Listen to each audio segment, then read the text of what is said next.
국채를 지켜가는 집안으로 이야기하는 종소를 입힙니다. 대한민국이라는 근사한 명문가를 하나 우리가 만들었습니다.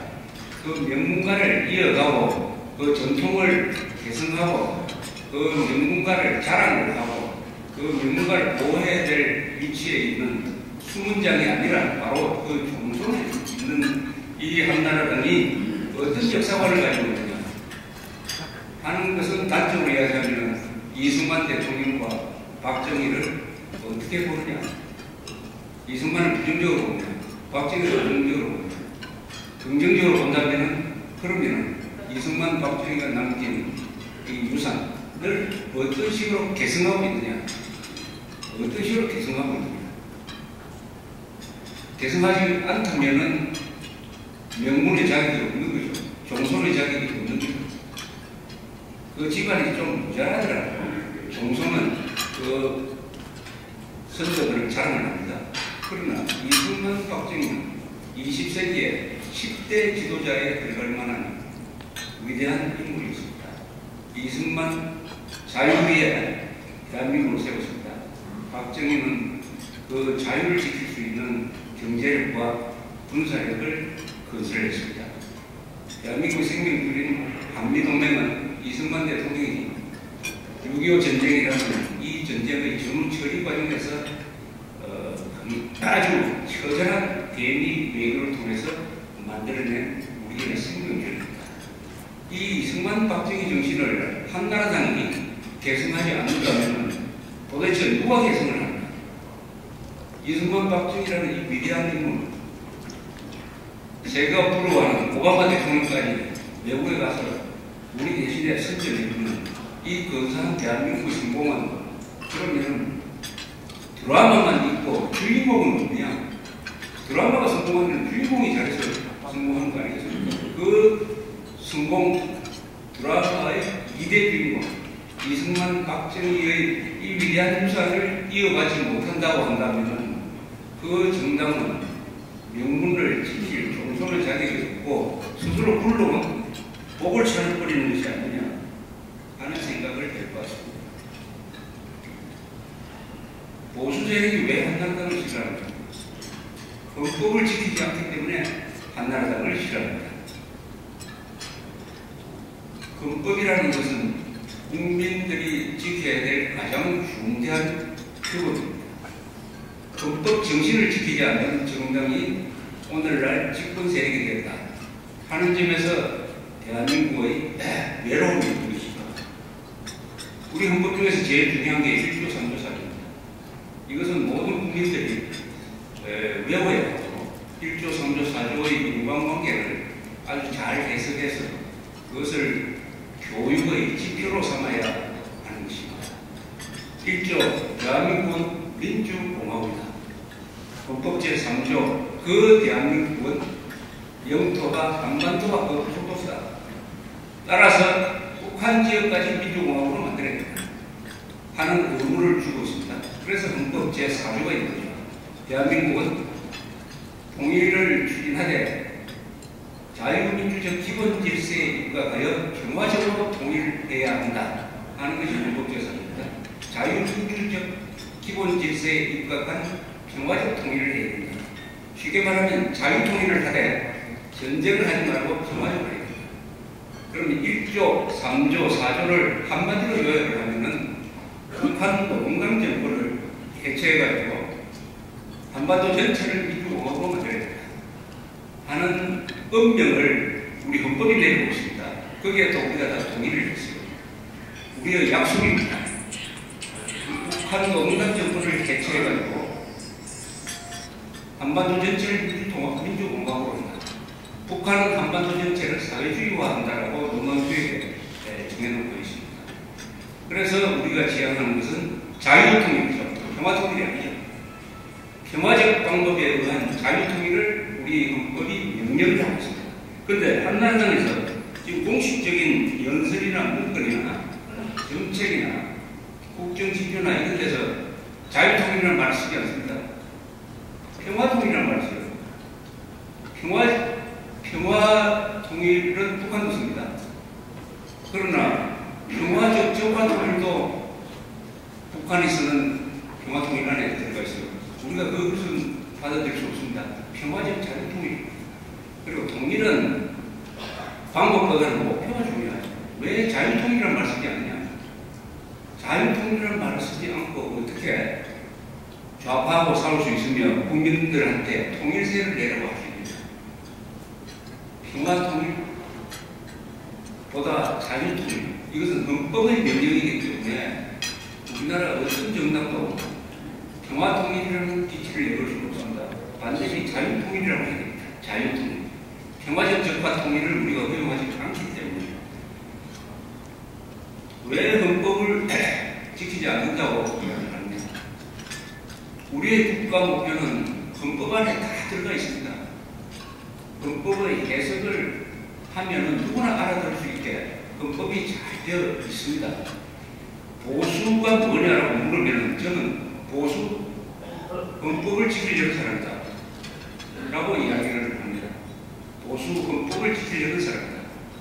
그런데 지금 한나라당이 헌법을 지키고 있네요. 왜 자유통일을 한나라당이 목표로 삼지 않느냐 하는 문제와 6.15 선언. 오늘날 이 대한민국의 혼란의 모든 출발점을 하나로 딱 집어넣는다면 6.15 선언이죠.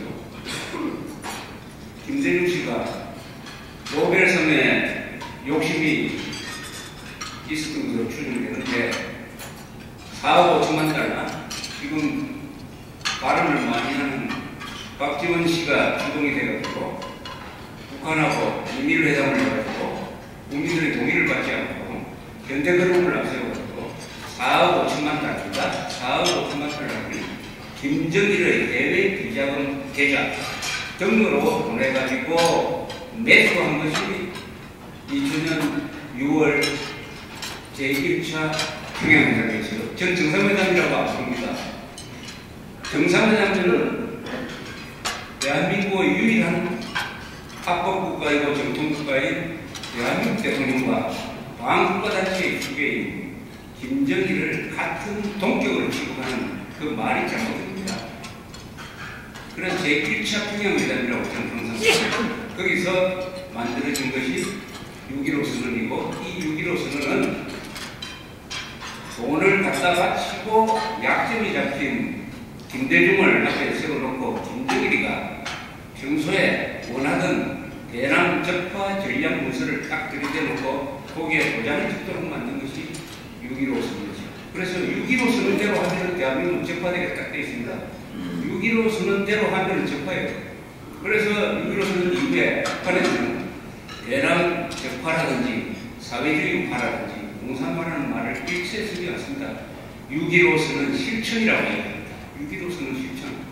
6.15 선언대로 하면 공산화가 되겠다. 즉 6.15 선언 제2항에 남북은 북의 낮은 단계의 개방제와 남측의 연합제안이 공통점이 있다는 것을 인정하고 이 방향으로 통일을 추진하기로 했다 하는 이 제목이었거든요. 북한의 낮은 단계의 개방제안은 적화 통일을 하는 겁니다. 남측의 연합제안은 두 가지가 있는데 노태우 대통령 시절에 국회에서 통과된 통일 방안 중에 연합제안이 있고 김대중 씨가 개인적으로 발전시킨 연합제안이 있는데 김대중 씨의 통일 방안은 옛날부터 이것이 연방제 통일방, 북한 연방제 통일 방안의 변경이었어요. 그럼 이 연합제가 도대체 누구 것이냐? 김대중 씨는 김정일을 만나고 나서 국무회의에서 자랑을 했습니다. 자기가 오랫동안 발전시킨 통일 방안으로서 김정일을 설득을 했다라고 이야기를 했습니다. 그렇다면 이 연합제안은 김대중 씨의 개인적인 통일 방안입니다. 자기의 개인적인 통일 방안을 가지고 가가지고 공식적인 통일 방안은 뒤로 물리고 북한의 대남 적화 통일 방안과 짝짓기를 해주는 거죠. 짝짓기를 해주는 거죠. 그리고 이것은 말도 안 연방제든 연합제든 양쪽 체제를 그냥 두고 통일하기로 한다는 것입니다. 북한의 사회주의 독재 체제와 양쪽의 자유주의 체제를 그냥 두고 통일하기로 했다. 이건 완전히 사기 아닙니까, 사기? 통일이라는 것은 지금 민족이 달라서 통일이 안 되는 게 아니고 이념이 달라서 체제가 따라서 통일이 안 되는데 다른 이념과 다른 친년은 그냥 두고 통일하기로 했다는 게 연방제인데 그 연방제의 목적은 뭐냐? 우리가 이미 다 알고 있었어요. 그 연방제의 목적은 게 뭐냐? 뭐냐죠? 연방제를 내세움으로써 주한미군 철수에 의한 한국의 대책, 국가보안법 폐지, 국정원 과거에 이런 방기국 폐지가 그 목적이었어요. 그 목적을 달성하기 위한 하나의 수단으로서 연방제를 내세워가지고 6.15선언 이전에는 연방제를 주장하면 다 감옥에 보냈습니다. 우리 경찰이.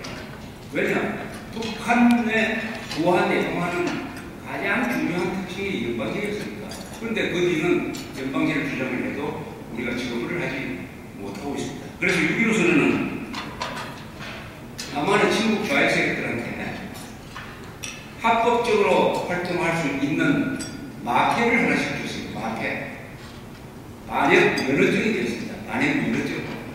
그래서 6.15 선언이라는 이 마패를 딱 끄집어내면은 친북 좌익 세력들이 적화 통일을 주장을 해도 잡아줄 수가 없는 마패가 되고 그 뒤로 남한에서 종북 세력들이 비호하는 길을 열었습니다. 이 6.15 선언에 대해서 우리 이명박 정부와 한나라당이 한 번도 헌법에 맞지 않은 으로 깨지되어야 한다는 이야기를 한 적이 없습니다.